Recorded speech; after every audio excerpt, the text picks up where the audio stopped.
Ronald Vargas, ¿qué tal Todo estás? ¿Te has bien por aquí. preparado café? Precisamente sí, en este momento aquí tengo mi taza de café también. ¿Escuchaste alguno de los otros? ¿Escuchaste los podcasts anteriores?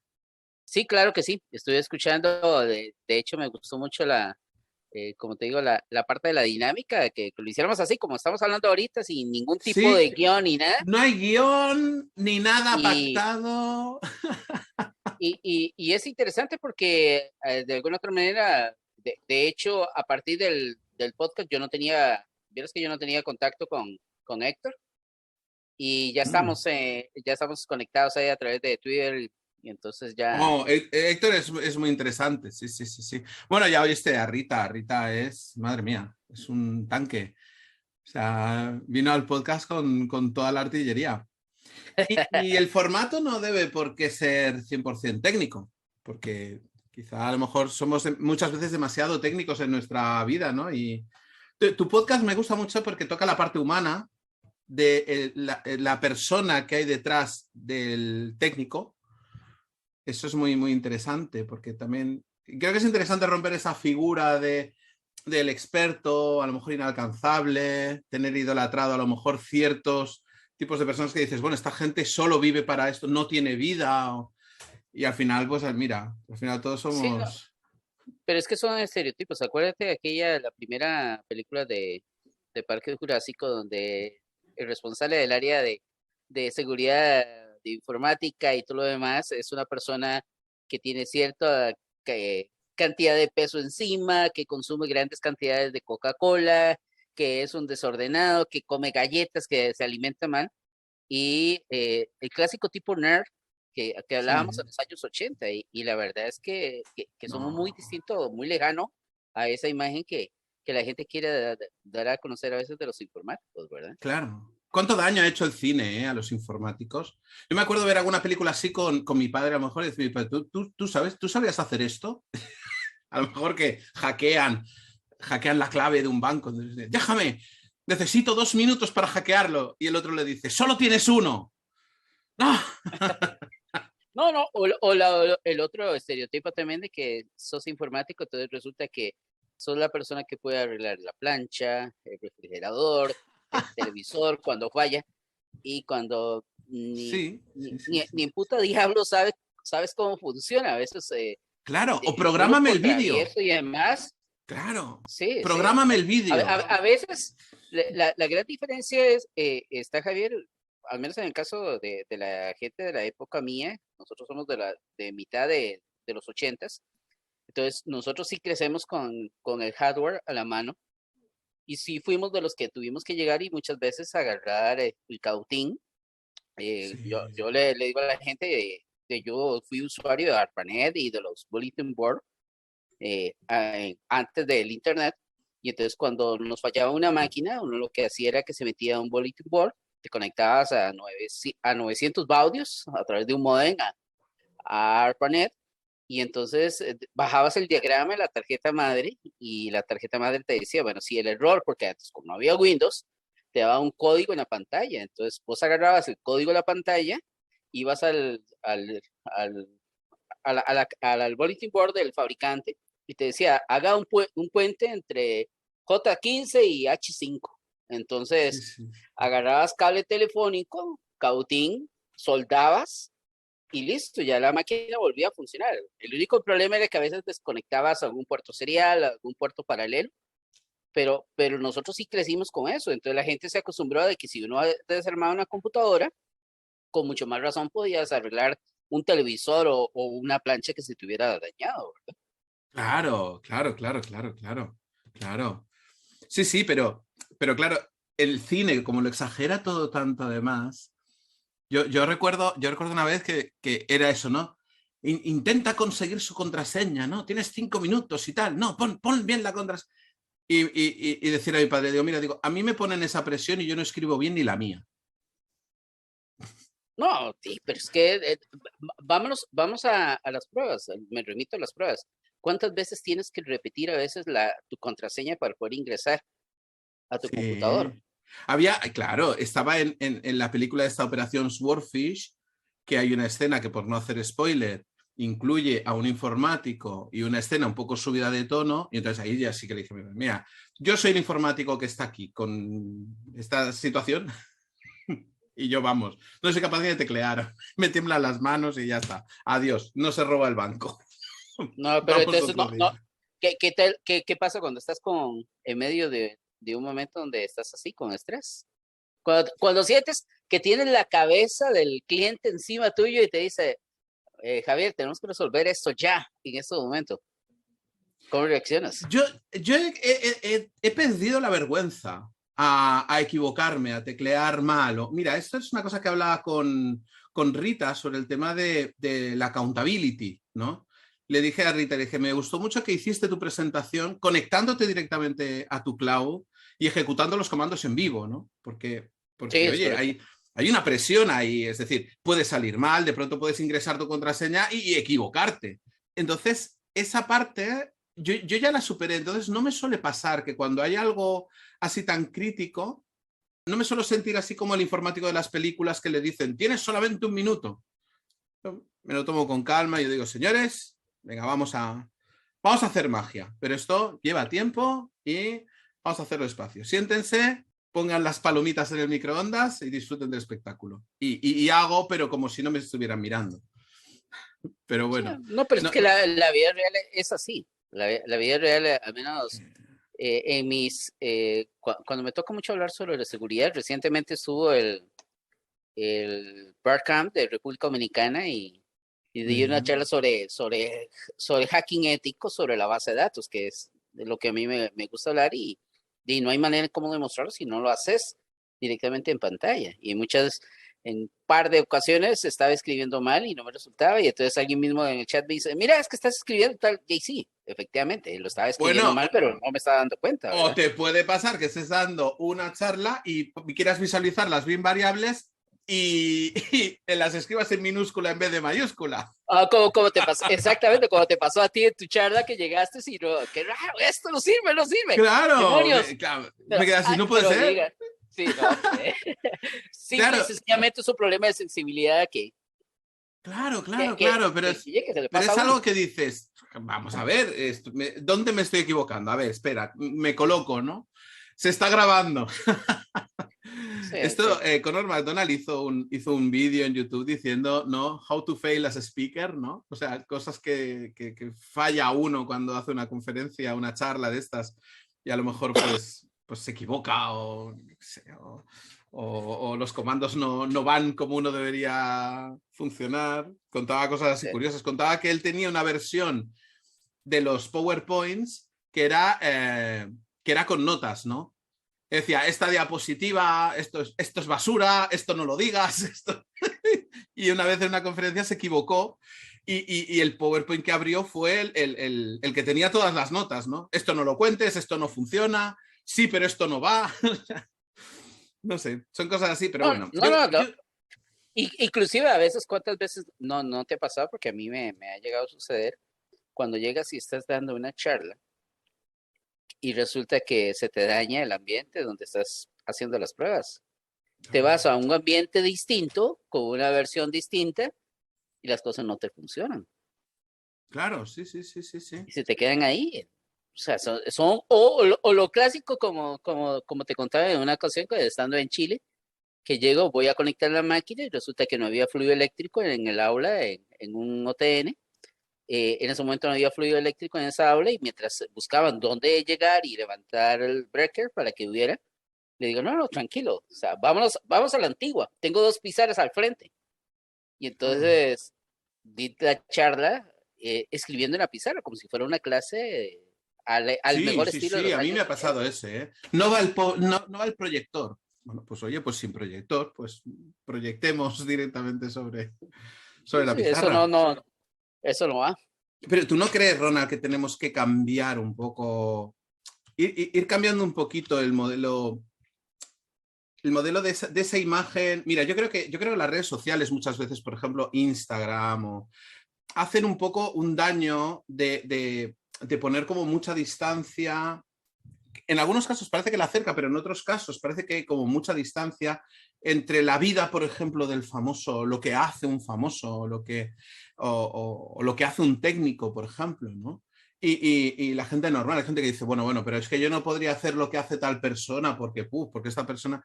¿No crees que a lo mejor hay que cambiar un poco todos esos paradigmas y volvernos un poco más humanos todos con la Sí, gente? es que también hay un tema, si vos lo ves, hay mucha gente que le gusta mucho llegar y separar el perfil técnico, su perfil profesional del perfil personal. Claro. Yo soy uno que si vos llegas y te metes a mi red, yo creo que ahí vos lo has visto, e independientemente, yo tengo conectado el Instagram con el Facebook y va directamente al del blog y a mí no me importa si ando en algún lado y ando conociendo, tomo una fotografía y la comparto en mi perfil. Yo sé que hay mucha gente que no le gusta esto porque está esperando tal vez en el blog que solamente hayan cosas técnicas y que un momento a otro te sube una fotografía de un lugar donde estás, a mucha gente no le gusta, pero inclusive una vez que vos analizas, es increíble, pero a veces una fotografía mía ha tenido más cantidad de impacto, más alcance que una nota técnica que acaba de publicar. Y entonces uno dice, diablos, o sea, ¿por qué está la gente acá? ¿Está por la parte técnica o está por...? Pero yo creo Claro. que es parte de... A ver, cuando hice el podcast, la idea, como yo les decía a la gente, es conocer a la persona que está detrás, generalmente, de una presentación, de una charla, y que a veces en el networking vos tenés posibilidades, pero vos no vas a perder el tiempo, mucha gente no pierde el tiempo preguntando, mira Javier, ¿y a vos qué te gusta el rock? ¿Te gusta ir a caminar? No, te va a preguntar sobre temas propiamente que a mí en ese momento tal vez me interesa, hacerte alguna pregunta sobre algo técnico, pero no voy a perder el tiempo preguntándote cosas personales. Pero como vos decís, yo creo que es importante reunir esos dos perfiles, tanto el perfil técnico como el perfil humano de la persona. Inclusive hay aspectos que yo sé que hay gente que no les gusta de discutir. A mí sí me encanta. La política a mí me apasiona. Y a pesar de que yo creo que en Costa Rica decimos que hay tres temas especiales que no deberían de nunca llevarse a una mesa de discusión. Una de ellas es la política, la religión y el fútbol. Pues son las tres pasiones Te lo escribí que en la traen. invitación, ¿eh? En la invitación te lo escribí, lo viste. Te dije, si quieres podemos vetar temas. Podemos vetar fútbol, Sí. religión y política. Y No, COVID. pero sí, pero no, pero ¿para qué? ¿Cómo te digo? ¿Por qué vetar temas que son tan importantes desde el punto de vista del ser humano como tal? O sea, el hecho de cómo vos pensás, cuáles son la forma que vos pensás con respecto a los gobiernos, ya sea al gobierno que está en tu país o a los gobiernos, a la forma que se gobiernan otros países fuera pero dentro del contexto de lo que te puede afectar a vos, yo no lo veo como algo malo. Eso genera análisis. Y las personas estamos muy acostumbradas muchas veces a única y exclusivamente a escuchar una noticia y crear criterios sobre la noticia, pero nunca sobre el análisis propiamente de lo que te están diciendo. ¿Estará bien? ¿Estará mal? Ve con el tema del COVID. Ve al puro principio el tema del COVID, que mucha gente decía, no, mira, esto es mentiras, esto no está pasando. Nos descuidamos considerablemente. Yo creo que al puro principio fuimos muy tardíos en la parte de respuesta. Y hoy, a 31 de diciembre, estamos terminando el 2021 después de casi 2 años de pandemia. Pareciera que estuviéramos en la primera semana, porque estamos en la cuarta ola y mucha gente no está haciendo caso omiso a las recomendaciones que hay. Y recordemos que, o sea, vos, Javier, y yo somos personas analíticas en cuanto a esto. Sabemos que un virus tiene capacidad para poder mutar. Recién acaba de leer un artículo de un centro de investigación en los Estados Unidos que indicaba que la primera cepa, la alfa, había llegado y desarrollado la capacidad para poder, eh, de alguna u otra manera, descubrir los anticuerpos que hay a través de la vacuna o a través de la infección que hayas tenido y esquivarlos y volver a contagiar a la persona. Entonces, ¿por qué no preocuparnos de esos temas que son del día a día? Es por el bienestar de cada uno. Sí, sí, sí, sí, sí. Aunque aquí, ahora, en mi réplica, ¿no? En mi respuesta, aquí te voy a mezclar varios temas, ¿vale? El primero, ¿tú no crees, esta pregunta, déjame que te exponga, luego me la contestas. ¿Tú no crees que la gente quizá tiene o está adquiriendo un poco demasiado miedo a ofender? Porque cuando se habla de estos tres temas, ¿no? El del fútbol, yo por ejemplo no hablo de fútbol porque soy un ignorante, no tengo ni idea de fútbol, no sé, es que no es un deporte que no lo sigo, no sé, sé que son 21 personas corriendo detrás de una pelota, pero no lo entiendo. Religión, hay gente que se ofende. Fíjate, ¿no? Una opinión distinta se lo pueden tomar como una ofensa. Y el tema de política, pues tres cuartos de lo mismo, igual, ¿no? Todo el mundo, yo creo que quien discute sobre política de una forma ferviente es porque cree que está defendiendo unos ideales, ¿no? Y que cualquier cosa que amenace esos ideales se lo toman como un ataque, ¿no? Entonces te digo dos cosas. Una, ¿tú no crees que existe demasiado miedo a ofender o a que alguien se ofenda de lo que uno pueda decir?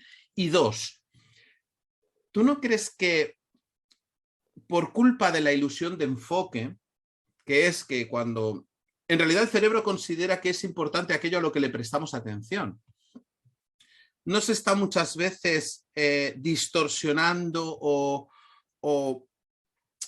aumentando o explosionando, digamos, muchos conceptos porque le prestamos una atención muchas veces, diría incluso tóxica? El cerebro, la gente piensa que el cerebro le presta atención a aquello a lo que es importante, pero eso no es verdad.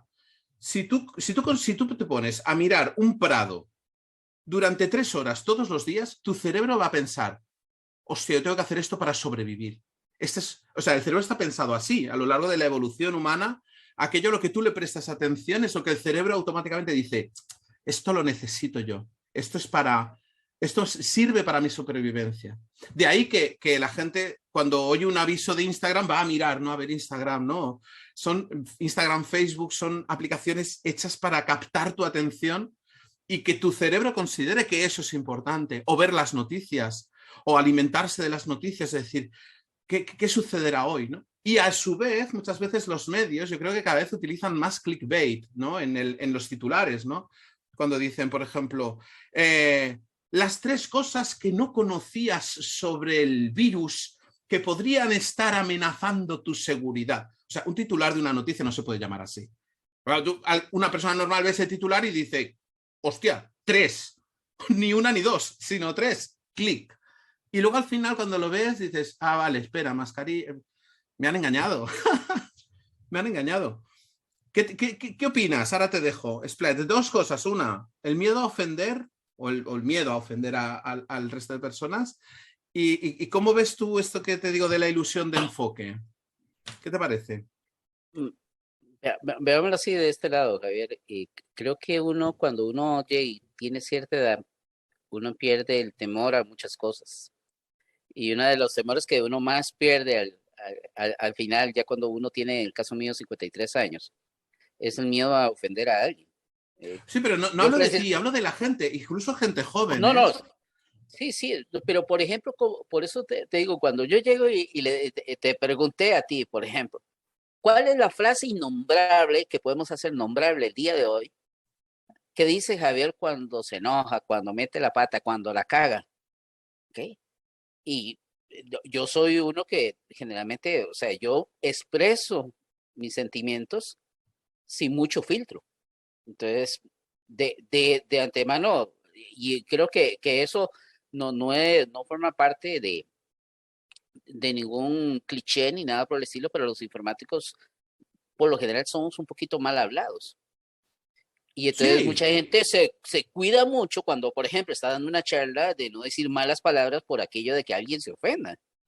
Y a mí me pasó en una clase, en una universidad, estamos hablando de una universidad, no estamos hablando de una secundaria ni nada por el estilo, estoy dando una charla, estoy dando una clase, y en el momento que estoy dando la clase estoy hablando sobre un tema, y efectivamente muchas veces mandé a comer mierda, reputié, la cagué y de todo, y un alumno se sintió, en ese momento se sintió mal en la clase, y se fue donde mi decano a decirle, mira, es que ese profesor lo único que hace es mandar a comer mierda a cada rato. Y está bien el contenido de todo, pero a mí no me gusta que una persona esté renegando a cada rato. Bueno, tenía sentido, o sea, yo debía haber medido en ese momento y haber dicho, a alguna persona le ofende o considera inaceptable en ese momento que yo reputié que mande a comer mierda y demás, y no hay problema, no lo hago. Pero yo lo vi como algo transparente, algo sin filtro, porque no lo considero que era a estas alturas que uno tenga que ponerse a cuidar, a filtrar qué va a decir, porque alguien se Cuidado, va a enojar. claro, pero cuidado, cuando uno, por ejemplo, está dando una charla y dice, anda y vete a comer mierda, muchas veces está utilizando el humor como forma de captar un poco la atención o de buscar un dinamismo. Y no, O, y tu tono, claro, no, claro, depende mucho del tono de voz en que lo estés haciendo, ¿ok? claro, claro. Y era lo que te comentaba de que dependiendo, cada país tiene una idiosincrasia distinta. Y en Costa Rica es Sí. muy normal, si yo llego y tú eres mi amigo, eres casi mi hermano, y llego y por alguna razón llegaste tarde, y ¿qué pasó, hijo de puta? ¿Por qué llegaste tan tarde? Y no te estoy ofendiendo, te estoy mentando a la madre, pero no te Sí, estoy ofendiendo. pero yo creo que además, hilando también un poco con lo que decías, yo creo que hay mucha necesidad de separar contextos. Es algo así como Sí, decir, si esto lo estamos grabando, no podemos decir eh, tacos o palabras más sonantes. Pero exacto. si es una charla entre nosotros, entonces sí, el contexto es distinto. Aquí sí nos podemos, yo qué sé, ¿sabes? Nos podemos decir todo lo Ahora, que queramos de forma amigable, que es un contexto en el que sí es lícito, sí está Ahora, permitido, ¿no? el tema aquí, Javier, que creo que muchas veces llegamos y que no hacemos, es de que las personas hemos dejado mucho de aprender a escuchar. Mucha gente está al frente de una charla, un programa de televisión y demás, y simple y sencillamente está ahí, pero no está escuchando. O sea, el escuchar yo creo que no solamente es ponerle atención en ese momento a lo que estamos conversando, sino analizar cada una de las frases y ponerlas en el contexto debido. Y entonces ahí es donde yo asumo muchas veces, y eso es un gran problema, uno va a asumir de que la gente lo va a tomar por el camino que uno quiere que lo tome, y no por el camino de simple sencillamente decir, no, es que este ma es un corriente, este ma es un mal hablado, no, porque no es eso lo que. Y entonces, eso de llegar, y vos me preguntas de ponerse uno a filtrar las cosas para llegar y ese temor de no ofender a nadie, yo al menos, vieras que no soy como muy bueno para eso. O sea, tengo que reconocer que me gusta más pensar que la gente está presente en una charla mía porque ya me conoce, sabe cómo soy, ¿ok? Y que no necesito mostrar una cara distinta a la que me conoce, que llegar y hacer una actuación, yo lo veo así, como hacer una actuación para poder cumplir con las expectativas de un grupo de personas que Claro. esperan algo distinto, ¿verdad?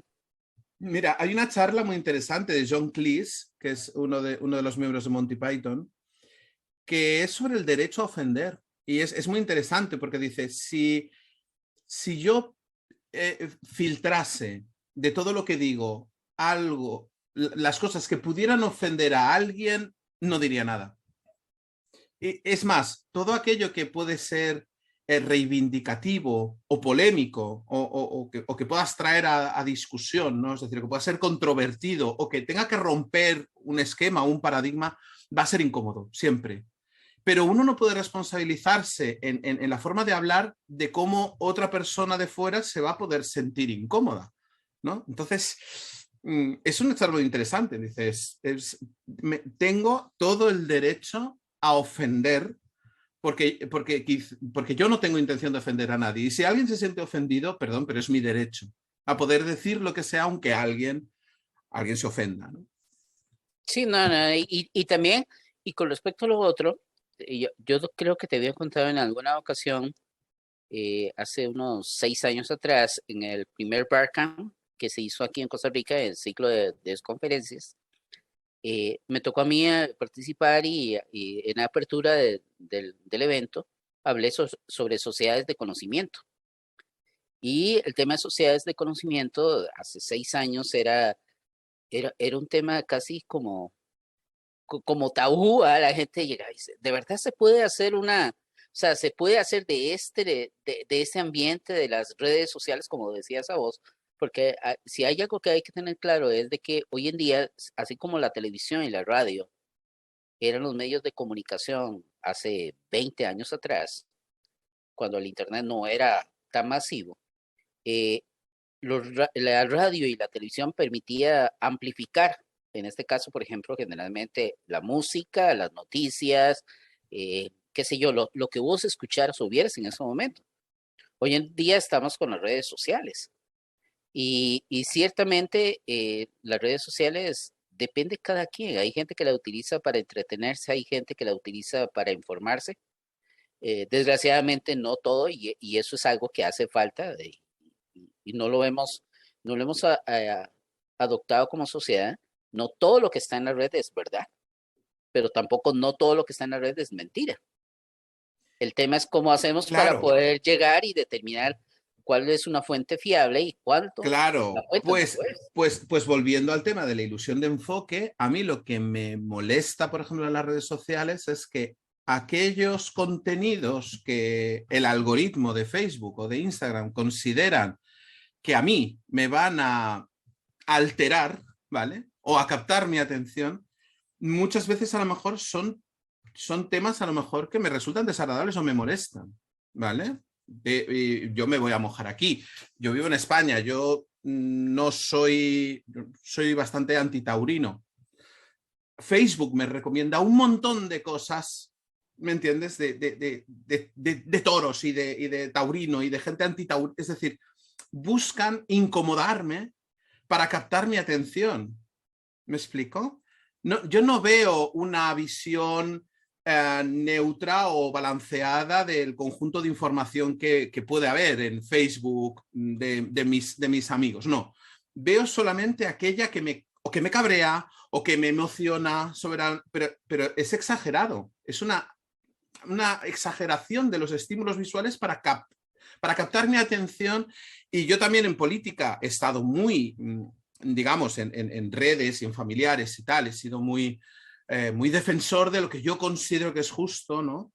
Pero es mi sesgo de lo que yo considero que es justo. Y, y veía que todo lo que me mostraba Facebook era todo de la visión política contraria. ¿Me explico?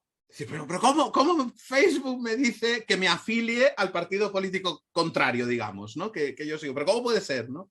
No, sí que puede ser. Es decir, Facebook sabe perfectamente que a mí eso me cabrea y que eso me va a captar la atención para tenerme ahí enganchado, ¿no? Sí, Entonces, pero recuerda que también aquí hay un tema interesante que es que las redes sociales han sido ideadas bajo una estructura en la cual el proceso de análisis de sentimiento se dirige casi siempre a nivel de contenido a a aquellos temas en los cuales implique de alguna otra manera que vos vas a estar más tiempo pegada a la red. Porque recuerda que lo que vende Facebook no son los anuncios. Y yo creo que eso es algo que la gente no ha logrado todavía entender. No es el contenido, no es la fotografía que subiste, sino es la cantidad de tiempo que estás en la red. Eso es lo que sí, hace que Facebook obtenga los ingresos que hoy obtiene, ¿verdad? Y entonces, en este caso, velo así. Si es algo que te gusta, yo lo veo de esta manera. Algo tan sencillo como Instagram, ¿ok? Que para mí Instagram yo lo utilizo para ver fotografías, lo he ido bajo un perfil específico porque me gusta mucho la parte de viajar, entonces básicamente para la parte de fotografías. Pero cuando veo una fotografía y me gusta, es muy rápido el momento de llegar y generar el sentimiento. Entonces muy rápido me salgo de la red. Pero ¿qué pasa si empiezo a recibir contenido que no es agradable para mí? Entonces, como no recibo lo que estoy dando, voy pasando. Y entonces eso claro. genera más tiempo en la red. Sí, sí. Te voy a recomendar un libro muy interesante de una autora llamada Marta Peirano, que se llama El enemigo conoce el sistema. Es buenísimo, ¿eh? Buenísimo. Marta Peirano bueno, es una escritora, pero experta en ciberseguridad y hacking y todo, y exponente. Tiene algunas charlas TED. De una charla TED buenísima que se llama ¿Por qué me espían si no soy nadie? Sí, es correcto.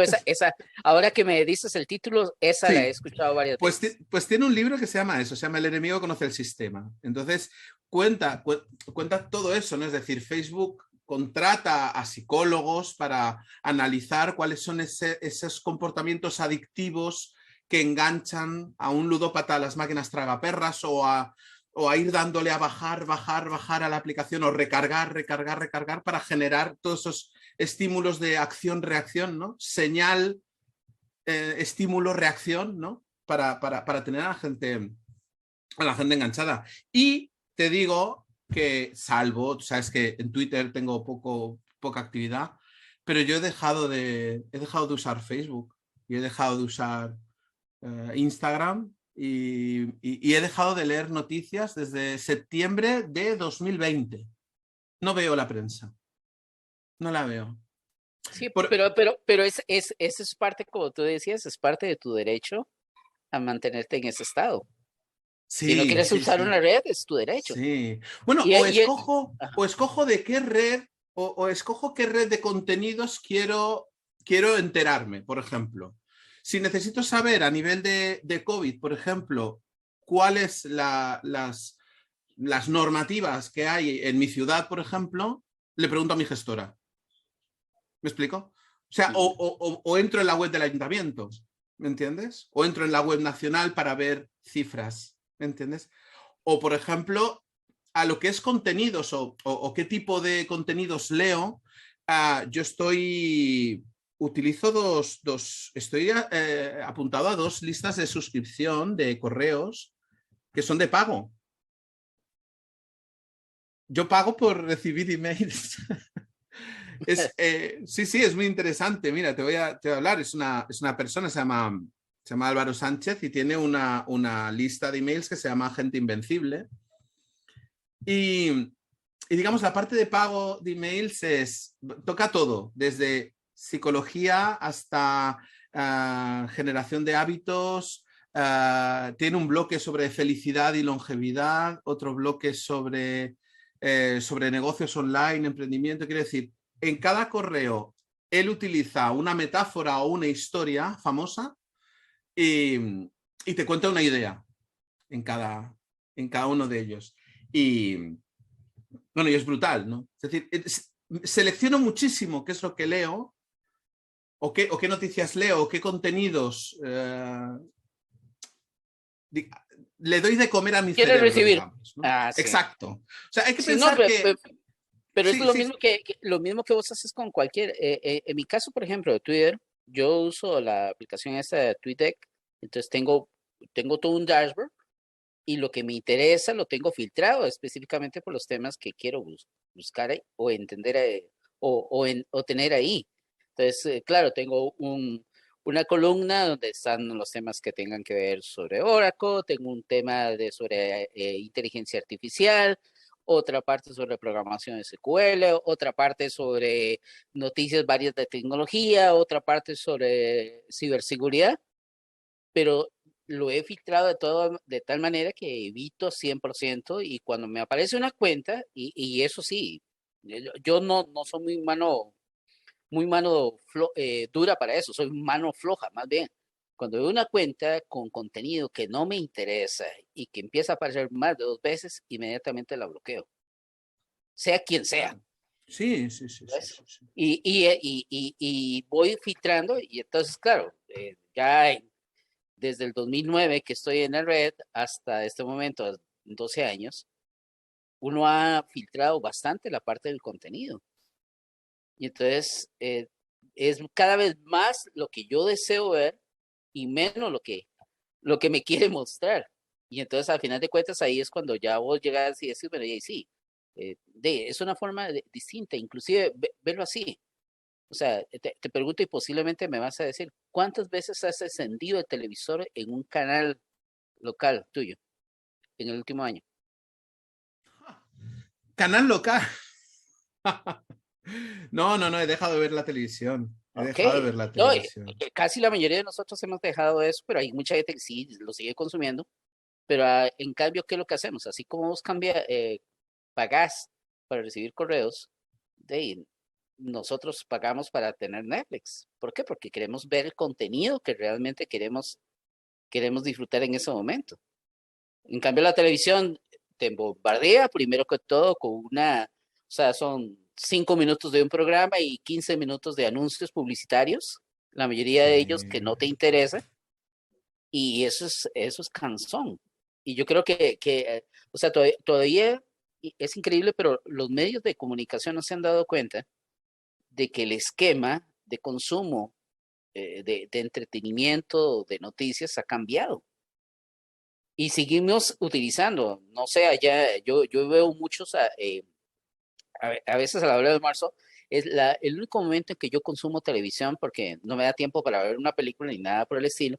Y entonces hago zapping generalmente. Y generalmente en mi suscripción de internet viene consigo la televisión por cable y te va a causar gracia. Pero hay tres canales que generalmente son los que yo veo. Uno es el canal de historia, ¿ok? El otro es el Deutsche Welle, alemán, y el Ujú. otro es el Televisión Española. Pero desde hace muchos años.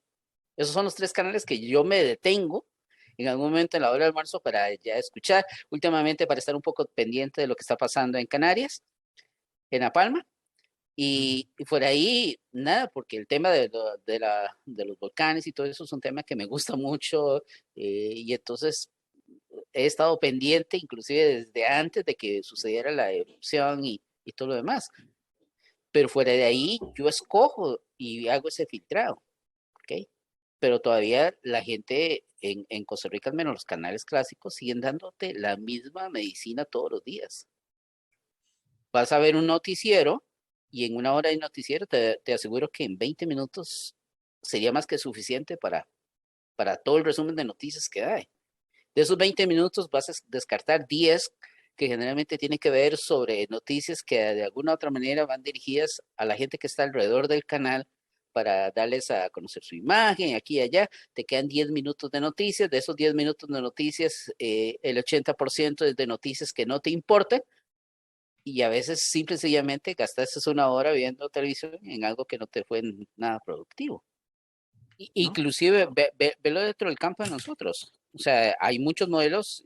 Yo siento que el modelo, por ejemplo, el de creación de escribir artículos, eh, era un modelo ya gastado, porque es un modelo que requiere una gran cantidad de tiempo para poder ponerte a escribir y que se vea bonito y demás.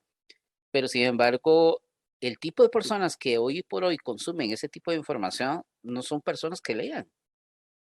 Las personas generalmente, el rango de edad entre los 20 y 30 años, nosotros no estamos en ese momento, yo no lo veo así de esa manera, pero si cuando vos llegas y creas un contenido, posiblemente para las personas de nuestra edad ese contenido ya sea un poco familiar, pero para las personas que están empezando y que andan detrás de contenido, son personas que están en un rango de los 20 a los 30 años. Y las personas que están en los rangos de 20 a 30 años ya no consumen información a base de lectura. Utilizan las nuevas tecnologías, utilizan un video generalmente, ¿ok? Claro, Y y tienen muchas un mayor veces buscan impacto. el contenido orientado a la solución, no Exacto. al conocimiento. Es la diferencia entre, pues bueno, entre buscar en la Wikipedia, ¿no? La solución al problema, ¿no? La solución al ejercicio, el trabajo sobre Cristóbal Colón. Pues buscar en la Wikipedia, copio, pego y he accedido a la información. Pero el aprendizaje o el entendimiento, el entender, ¿no? Esa parte, yo creo que ahí está flojeando mucho, ¿no? Sí, y otro aspecto que hemos encontrado es de que en este proceso en los que estamos teletrabajando y demás, a mí me gusta mucho consumir contenido a través del audio. Entonces, y veo que mucha gente le encanta hacer eso. O sea, es un método, creo, muy efectivo para poder transmitir conocimiento. Ahora, lo que pasa es que hay que ser muy, voy a decir algo que es contradictorio tal vez, porque he estado criticando lo duro que es llegar y escribir un artículo, pero para crear contenido se tiene que ser muy estructurado, porque si no empiezas a dar vueltas y al final de cuentas no aterrizas. Y como vos decís, lo que la gente anda buscando es, mira, este es el problema, estas son las posibles soluciones, así lo resolví. Y generalmente cuando pones así, agarrarán posiblemente la barra y se van directamente donde está la solución, como vos decís, porque no quiero ver en la parte del Claro, análisis. hacemos scroll, vamos al final, a ver, venga, ¿qué hay que hacer? ¿Qué hay que hacer?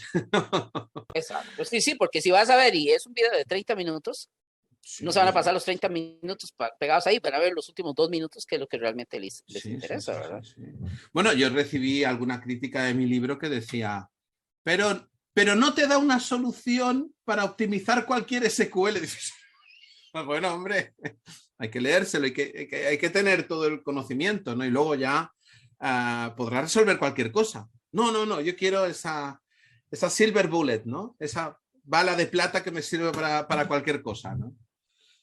Hay mucha gente, ahora vamos a criticar un poco a la profesión, si te parece. Hay mucho Claro. consultor de Google, ¿eh? Hay mucho consultor de Google, mucho informático que resuelve errores a base de buscar en Google, ve lo que dice el blog, llega al final, llega a la solución y dice, hay que hacer esto. Y dices, bueno, pero espera, este problema sucede en una base de datos, una versión distinta, una arquitectura diferente y no tiene nada que ver con este escenario, ¿no? Es que precisamente era como lo que estabas hablando con Martínez, cuando conversaba al puro final del podcast, cuando estabas hablando del tema de autónomos y estabas hablando sobre la creación de índices de forma automática, y yo sí lo utilicé, pero para poder generar Claro, o sea, para que ese fenómeno se diera y para poder comprender cómo se hacía la gestión de cada uno de los segmentos y cómo la base de datos determinaba cuando un índice debía ser borrado o no debería ser borrado porque ya no estaba siendo utilizado, tuve que llegar y generar todo un escenario de múltiples repeticiones de cada una de las distintas sentencias. Inclusive, claro, algo tan sencillo como vos decías, vos empezás a utilizarlo, ¿ok? Y algo de lo que no se lee, porque, o sea, o algo de lo que no se sabe porque tal vez no lo lees, es que para la parte de creación, o sea, cuando te metes a la parte de autónomos y querés que la base de datos haga ese proceso de creación de índices de forma automática, lo primero que tienes que hacer es borrar todos los índices secundarios y dejar únicamente que se quedan los índices que están asociados a llaves primarias, a constraints, pero todos los índices que no están relacionados a constraints o llaves primarias se borran por completo. Empezás a generar un ciclo, las consultas, y entonces vos ves cómo la información a nivel de estadísticas va llegando y estableciendo, mira, estos son los planes de ejecución que están incorrectos, que tienen un costo o donde se hace un full table scan y donde la base de datos determina, según las actualizaciones de las estadísticas de cada vez que está haciendo el análisis, llega y dice, mira, puedo tener un mejor plan de ejecución a partir de que esta columna tiene una alta selectividad, esta otra no la tiene, pero estas dos columnas están siendo utilizadas en el filtro de la consulta, y entonces dice, bueno, la forma de construir el índice es partiendo de la columna más selectiva o menos selectiva y esto. claro. Pero tenés que conocer toda la estructura de qué es lo que hay detrás. Claro, te obliga a conocer la parte de infraestructura que hay debajo. Yo Sí, lo ¿y hablaba, mira, cuánto tiempo? ¿Y cuánto tiempo te lleva eso? Yo me llevé, para poder llegar y poder hacer realmente ver que la base de datos hiciera eso, fueron 3 días completos. O sea, 3 días de ah, tomar con paciencia, estar analizando, estar verificando, dejar un job que corriera las consultas en un loop ahí para llegar y efectivamente para acelerar. proporcionar información ahí vale, Uh-huh. para que la WR tuviera ahí una batería. Pero Sí, ese tipo de cosas son cosas, vos decías, criticar a nuestra profesión, no es criticar. Simple y sencillamente es que también muchas veces nos hemos hecho muy cortoplacistas. O sea, queremos que las cosas se solucionen y se hagan ya. Y eso no sí, sucede. sí, sí, sí, sí. Y claro, y digamos, como que pensamos que todo lo que se hace automático eh, se admite como que es una caja negra y como que esto es así y esto es automático. Yo estoy, mira, te diré, en una base de datos estaba lidiando hace poco con un problema de snapshot to all, con un hora, el 1555 famoso, ¿no? Que es un Ajá. tipo de error en Oracle que hay que debatir. Hay que debatir qué es lo que está sucediendo. En principio estaría resuelto si se aumenta, pero claro, cuando juegas con volúmenes, cuando juegas con espacio, cuando te dicen, y entonces, pero entonces, ¿cómo se soluciona esto? Y hay gente que empieza a buscar en Google, claro, tú buscas en Google cómo resolver un hora 1555 y te da 20 soluciones, pero lo que falta es el debate de cuál es el escenario que tienes en ese momento para saber cuál de las 20 es la buena, ¿no? Entonces yo creo que por Sí, no, ahí hay... y el tema como algo como algo tan sencillo como vos decís, como el famoso snapshot to all, ¿ok? No, nosotros los que estuvimos y trabajamos con base de datos versiones 6 y versiones 7, donde nuestros recursos a nivel de almacenamiento eran limitados, donde la memoria era muy poca y donde la capacidad de procesamiento era muy bajo, una sentencia era muy sencillo que alcanzara los 15 minutos y los 900 segundos, que era el valor de facto. Pero el problema no era llegar y aumentar los 900 segundos. El problema era que si levantabas y tenías un ambiente seguro y tenías replicación y sabías que la base de datos iba a asegurar que podía hacer un rollback de toda la información que se iba almacenando en el node, cuando te das cuenta te llenaba el disco. Y entonces era cuando uno llega y decía, ahora sí, a la mierda los pastores, porque no solamente se te caía la base de datos, se te volvía corrupta y te pedía espacio para poder de alguna otra manera terminar de guardar lo que había en los read logs y ver cómo hacía todo Sí, y sí, no sí, había sí. espacio. Entonces, ¿cómo Terrible, resolvías eso? terrible, terrible, terrible. Claro, pero ahora que, digamos, cuando todo funciona automático, te encuentras un error, entre comillas, un error del pasado, lo puedes resolver si tienes todo ese conocimiento histórico de arquitectura, ¿no? De toda la infraestructura, de cómo has diseñado la memoria, cómo has parametrizado disco, espacio, todo. Entonces dices, vale, ya sé dónde ir, pero ¿no? Es un error, digamos, uy, pues ese error sucedía antiguamente, ¿no? ¿Cómo se resolvía? Alguien lo resolvió haciendo no sé qué y ya se da por ¿no? Una solución. Parece que todos los problemas son los mismos, ¿no? A mí me gusta mucho la frase esa de si tu única herramienta es un martillo, todos los problemas se parecen a un clavo. Sí. Y creo que a lo mejor en nuestra profesión pasa mucho eso. Pasa No, mucho, pero bueno.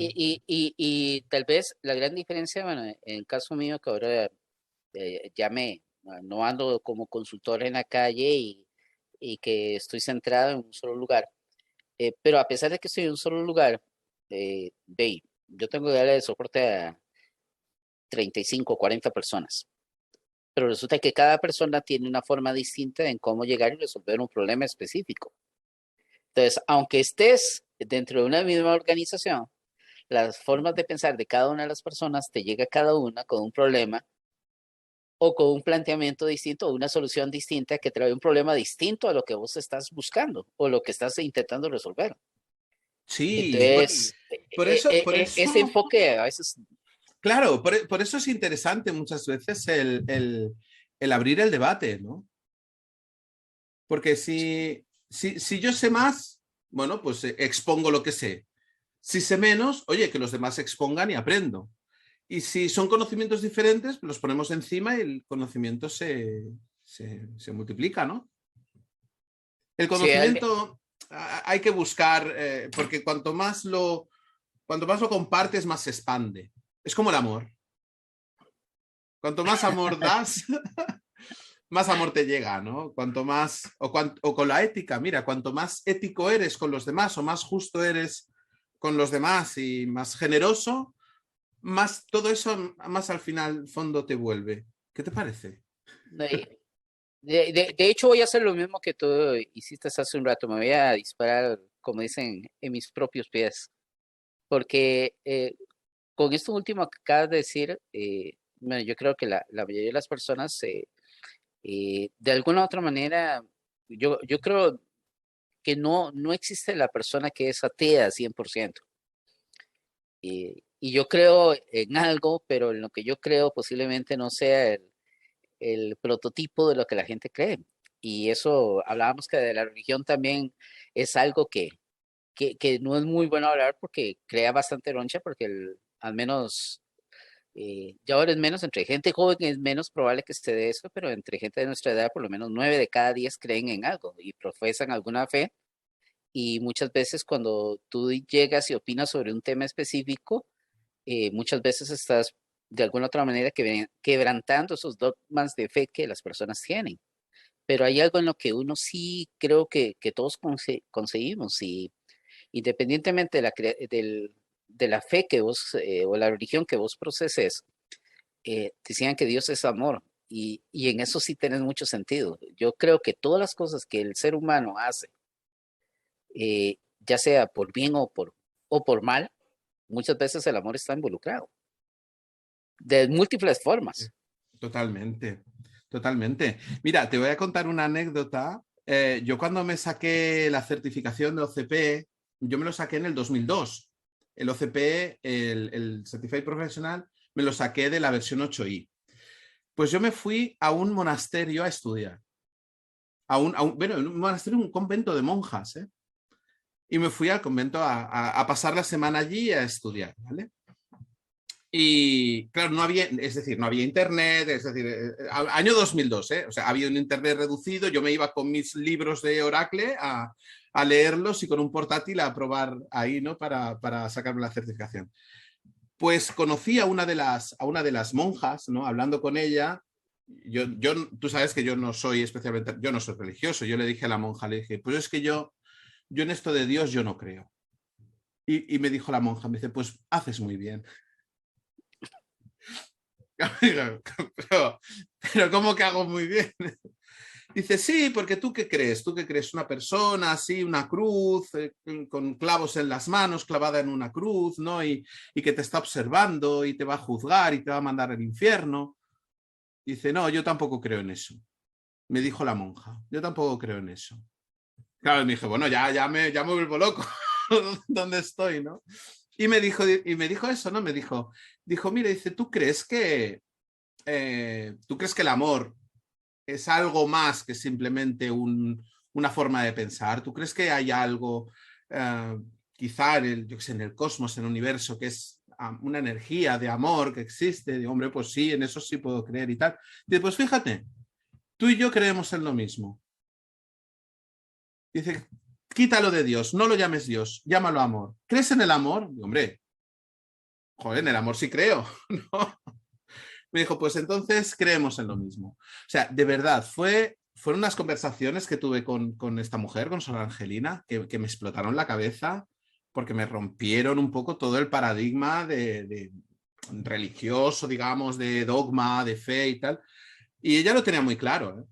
O sea, hablaba con ella y le decía, por ejemplo, se decía, pero bueno, digo, ¿y el celibato qué? Y me decía, eso es lo más duro, eso, pues no sé por qué en la iglesia debe haber ese celibato, ¿no? Es tan antinatural, ¿no? Somos personas, ¿no? Es lo que es una mujer mayor, ¿eh? Pues podría tener 60 años, 65. No sé. Me decía, es lo que peor llevo yo de ser monja, ¿eh? Lo que siempre he peor llevado, ¿no? El celibato, ¿no? ¿Por qué? Si los hombres y las mujeres se aman y es necesario, ¿no? Y yo digo, mira, digo, me explota la cabeza, ¿dónde estoy? ¿no? O sea, fue un Sí, sitio que realmente aparte de estudiar para la certificación, aprendí, vamos, un nuevo concepto, ¿no? A nivel espiritual, ¿no? Un nuevo concepto dogmático, ¿no? De la religión, ¿no? Mira, hemos tocado todos los temas prohibidos, menos el del fútbol, que si quieres decir algo de fútbol, yo no tengo nada que aportar porque no tengo ni ah, idea. ¿Quieres defender no, no, a tu equipo? pero más bien sí me gustaría dos cosas y aportar, porque yo creo así muy rápidamente. Vos que hablabas ahora de esto de romper esquemas y generalmente cuando uno llega y alguien llega y te pregunta, mira, ¿y cómo podríamos hacer para llegar a optimizar esta consulta? O performance, como generalmente habla, aquí en Latinoamérica somos muy dados a los anglicismos, ¿verdad? Sí. Y entonces llego y le digo, mira, primero que todo, ¿sabes cuál es el proceso de parseo? ¿Cómo es que se realiza? ¿Sabes en qué orden tenés que construir tu filtro, la cláusula where, para que de una manera más eficiente? Digo, porque en todos esos 30 años, desde que yo tuve conocimiento de esa parte, porque a mí me gusta mucho la parte de arquitectura, y en una vez que estaba Graham Good, que en un OTN que tuvimos la oportunidad, como en 2 ocasiones de estar juntos, yo llegaba y le hacía la consulta. O sea, y yo intentaba de alguna otra manera encontrar una lógica para llegar y saber si existía o no existía realmente impacto a la hora de llegar y ubicar las tablas en la cláusula FRON y en qué orden deberían de ser ubicadas. Entonces, cuando él llega y explica la parte contextual de cómo el optimizador fue concebido, y llega y yo le decía a la gente, bueno, a veces nosotros, muchas veces la educación eh, la tomamos muy a la ligera y hay aspectos de la primaria que son fundamentales para poder entender cosas sumamente complejas. Y él me llegaba y me decía, mira, para poder llegar y determinar cuál es la tabla pivotal en una, eh, en una consulta, nos tenemos que remitir a la matemática de primaria y tenemos que remitirnos a la teoría de conjuntos. Y en una tabla pivotal es algo tan sencillo, en una tabla pivotal, en una consulta en Oracle, es la tabla que es intersección entre las tablas. Y eso lo aprendimos en el tercer año de la primaria. Y lo más increíble es cuando vos llegas y hay personas que tienen años de programar y ese background nunca lo han escuchado. Cuando uno llega y les explica eso, empieza a entender cómo es que realmente una consulta es por primera vez que ellos se hacen la pregunta y dicen, ¿cómo estoy yo programando? O sea, ¿qué es lo que estoy haciendo? Y por primera vez se ponen a pensar, las tablas están bien, el filtro es el correcto, porque la mayoría de las veces cuando nosotros llegamos, ¿y qué es lo que vos generalmente has escuchado en el filtro? Cuando tenés más de una tabla involucrada en una consulta, primero van los X joins, las relaciones entre las tablas. Y no, depende de las características de la tabla, depende de la cantidad y el tamaño de la tabla, los bloques que tenga dicha tabla. Vos llegás y decías, bueno, hey, mi fundamento, así como yo admiro mucho a la Madre Teresa, admiro mucho a Martin Luther King, admiro mucho a Gandhi, y son 3 formas de pensamiento totalmente distintas. Pero ¿qué es lo que los hace común el uno al otro? Si vos te pones a preguntar qué es lo que los hizo común o qué es lo que los hace en alguna otra manera que yo los admire. Y si vos vas a poner a llegar, yo creo que independientemente de todo lo que se ha hablado y que no se tiene certeza si es verdad o no, pero de la Madre Teresa, el amor que ella entregaba, la forma en que ella lo hacía, era algo que no era para personas comunes. Se tiene que tener mucho amor para hacer lo que ella hacía de alguna otra manera. Y sabemos que Gandhi, por muchas características, se han dicho que, bueno, que era un machista, que era esto y era lo otro, pero su forma de pensar ideó a una nación completa, llevó a una nación completa a buscar independizarse y tener aunque luego cada quien perdiera todo el rumbo, pero entregó su vida porque la India fuera una nación independiente. Y las luchas de Martin Luther King, bueno, ni para qué. Pero ¿a qué voy yo y al resumen? Porque no quiero hablar de fútbol. Yo soy madrilista 100%, y soy merengue. Y merengue desde hace muchos años, ¿no? Porque la era de Cristiano para mí es una era muy, muy nueva. O sea, estamos hablando del tiempo de los años 80, 80, 90. Entonces, si tenemos que hablar de los merengues, tendríamos que hablar de gente que ahorita en ese momento, si todo el mundo, los que nos están escuchando, posiblemente dirían, bueno, yo recuerdo a mi abuelo que hablaba de él o a mi papá, pero yo no lo vi jugar, entonces no sé de qué estás hablando, ¿verdad? Es tuyo O el sea, llegando tema, a ¿eh? este, todo tuyo el tema, de fútbol. No, no, no va a haber réplica ahí, no sé. Sí, yo sé, por eso no lo quiero, porque no quiero que sea un monólogo. Tampoco, no tiene sentido. Entonces, para cerrar el tema de lo que estábamos conversando, yo creo que uno de los grandes aspectos, y te decía que una de las grandes enseñanzas que a veces uno obtiene, es cuando alguien llega y de un peso pesado, como vos decías, llega y te dice, ¿quieres empezar a aprender? La única manera de empezar a aprender es desaprender lo que ya sabes.